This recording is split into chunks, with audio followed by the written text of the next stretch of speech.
Nous sommes ici au pied du pont des Arches, à Liège, avec mon épouse Alice Piette et Muriel Collard qui tient la caméra. Le pont des Arches est un endroit particulier et qui a un certain caractère historique parce que c'est ici que se retrouvaient les chanteurs de rue qui venaient présenter leur composition, ce qu'on appelait les pasqueilles, les pasquinades, qui étaient des chansons humoristiques, caustiques ou plus tard sentimentales. C'est donc un haut lieu de la culture populaire. Nous ne sommes pas loin de l'université qui est derrière moi, là-bas, et qui est donc là plutôt un lieu de culture académique bourgeoise. Nous allons donc nous rendre dans le quartier des libraires, le carré des libraires, dont l'artère principale est constituée par la rue Neuvis, le nouveau village en latin. Et nous y allons en traversant la rue de Sepas. Je vais vous montrer qu'on traverse.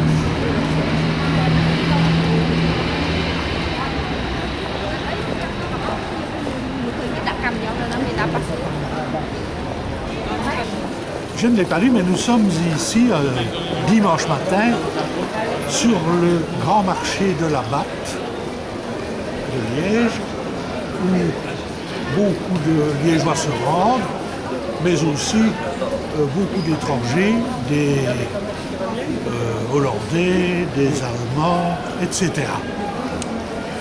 Alors nous sommes tout près de l'endroit qui va nous occuper particulièrement, la maison, une des maisons qui va nous occuper particulièrement, et nous nous y rendons quelque part.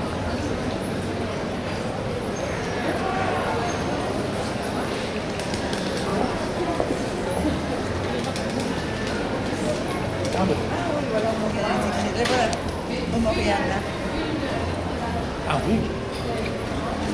Alors, on va prendre.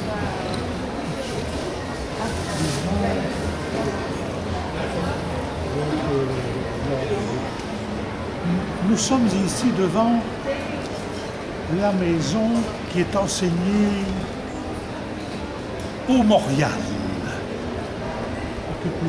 En wallon, Maurion, c'est-à-dire le maure, ce qui veut dire soit le noir, l'Africain subsaharien, soit l'Africain du Maghreb. Mais au XVIIe et XVIIIe siècle, Maure désignait plutôt l'Africain, comme chez Shakespeare dans Othello, le Maure de Venise. Cette maison a été habitée à un certain moment, dans la seconde moitié du XVIIIe siècle, par Jean-François Bassompierre, et par son fils, qui était une famille de grands imprimeurs libraires liégeois qui ont beaucoup publié les ouvrages, notamment contrefaits. Se pose une question qui est une sorte d'énigme. Est-ce que c'est ici, comme on peut le croire, comme je l'ai toujours cru, que est venu rendre visite et d'ailleurs bon dîner, Jean-François Marmontel, qui était membre de l'Académie française et qui est venu ici, venant d'Aix-la-Chapelle et de Spa, et qui raconte dans ses mémoires, que je vais lire, une page de ses mémoires. Et c'est ici le jeu. Où nous avions couché. Je vis entrer chez moi le matin, un bourgeois d'assez bonne mine, et qui me dit « Monsieur, j'ai appris hier au soir que vous étiez ici, je vous en ai de grandes obligations.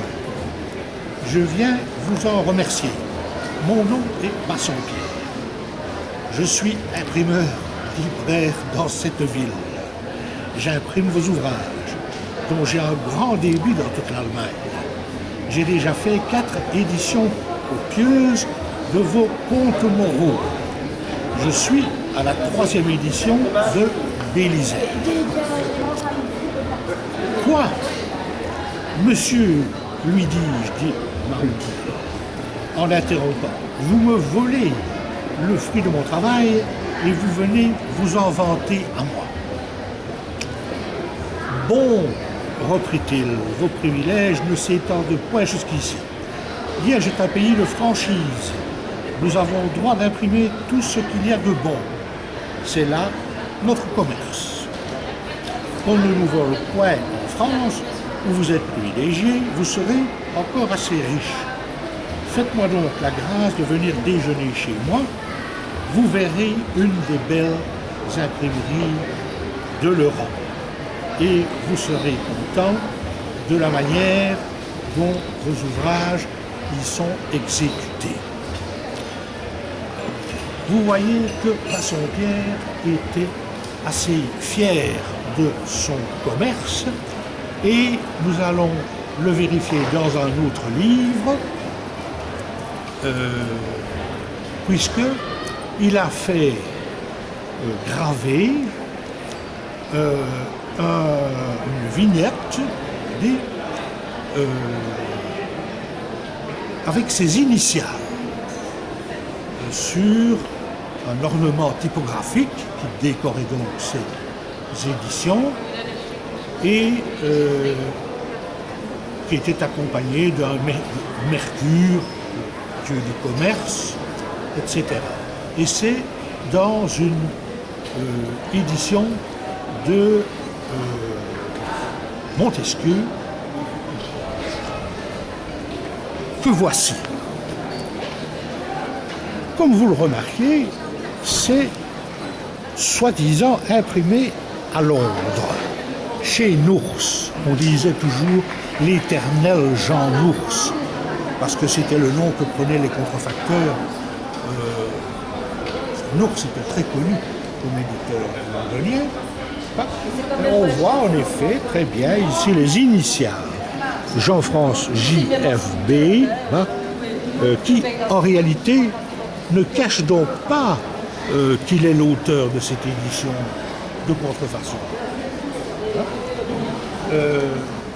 C'est une manière aussi de défier les autorités, la censure liégeoise, de montrer qu'il était capable de réaliser ce genre d'impression de Montesquieu.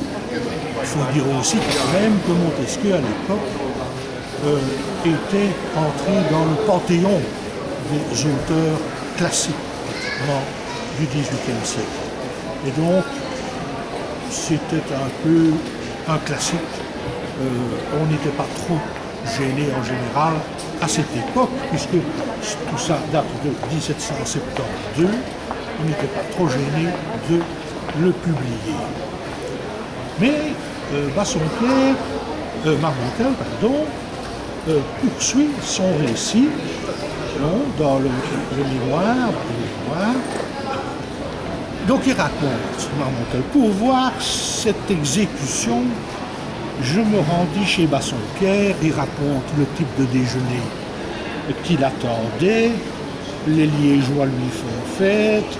Il était entre Bassompierre et cette demoiselle qui lui versait du vin du Rhin en lui disant « Monsieur Marmontel, restez donc avec nous chez mon papa.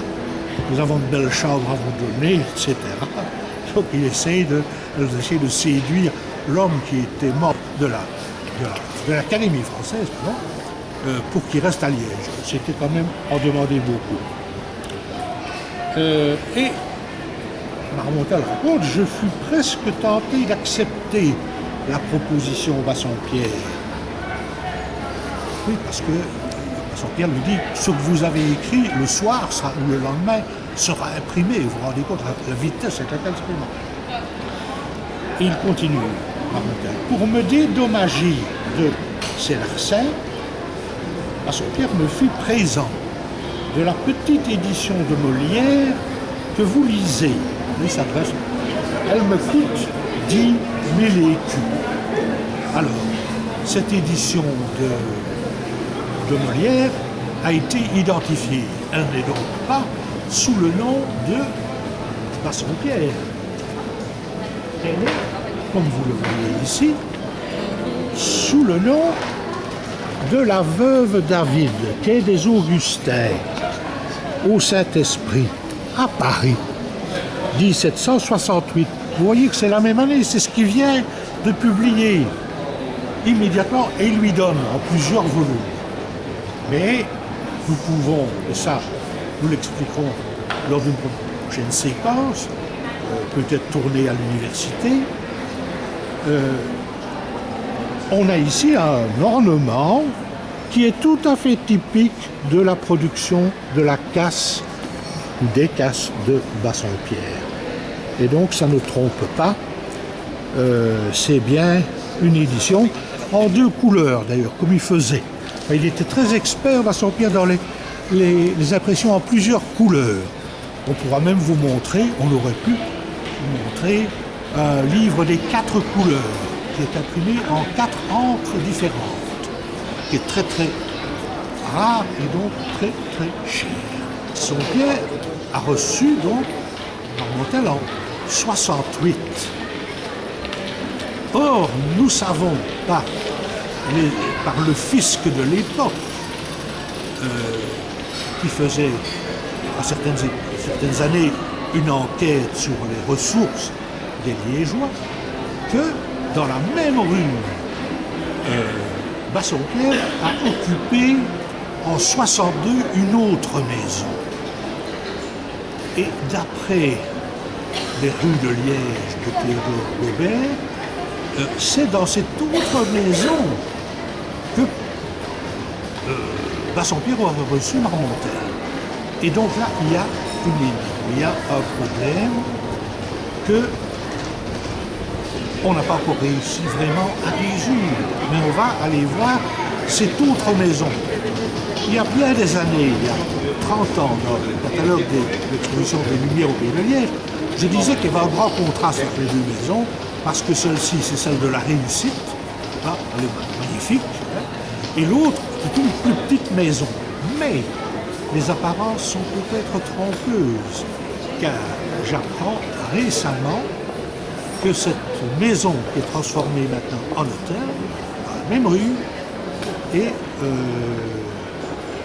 beaucoup plus vaste qu'on imagine et comporte une maison à l'arrière où se trouvait peut-être, je n'en sais rien, je ne l'ai jamais vu, où se trouvait peut-être l'imprimerie.